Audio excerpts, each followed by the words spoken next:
Batmanımızın sorunlarını tespit ederek çözümüne katkı sunuyor.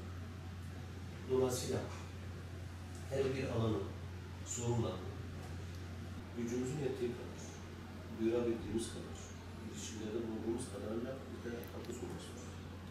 Niyet kaybolduğu için problemlerin çözümüyle ilgili sizlerin bu konudaki vereceğiniz katkı kıymetlidir, değerlidir. Başka sosyal ziyaretiniz için. Şöyle bir Göre çok mesafe kat ettiğimiz anlar böyle.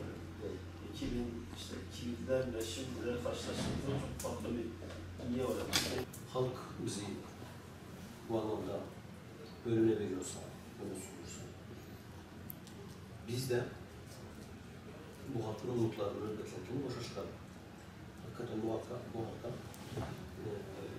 hizmet eden, öyle bir endişemiz olsun, öyle bir sevdamız olsun, öyle bir duyarlılığımız, hissiyatımız olsun.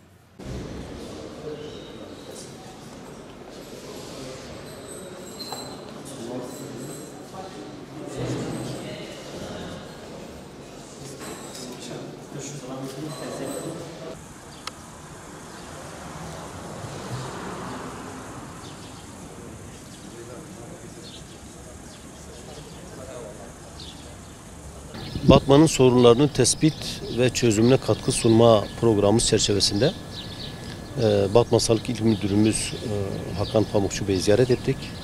Batman'ın sağlık sorunlarıyla, Batman'ın hastane yetersizlikleriyle ilgili kendilerinden bilgi aldık. Özellikle gündeme taşıdığımız Batman'da yapılması düşünülen bölge hastanesinin kapasitesinin 200 yataktan çıkarılıp, çünkü mevcut hastane gerçekten ihtiyaçları karşılamamakta. Yapılacak hastane de eğer 200 yataklı kapasite şeklinde yapılacaksa o da çok yetersiz kalacağından dolayı en az 500 yatak kapasite çıkarılması konusunda kanaatimizi, önerimizi kendileriyle görüştük. Kendileri de bu arayış içerisinde olduklarını söyledi. Biz de bu konuda Hüdapar olarak ilgili merciler nezdinde girişimlerde bulunacağımız, destek vereceğimizi söyledik. Ayrıca gündeme getirdiğimiz diğer önemli bir konu Batman'da onkoloji biriminin bölümünün donanımının eksik olduğu.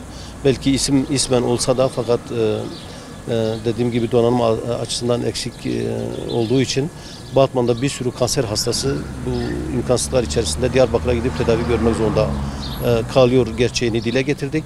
Geçici bir doktor gelmiş, o da sanki gidecek gibi duruyor.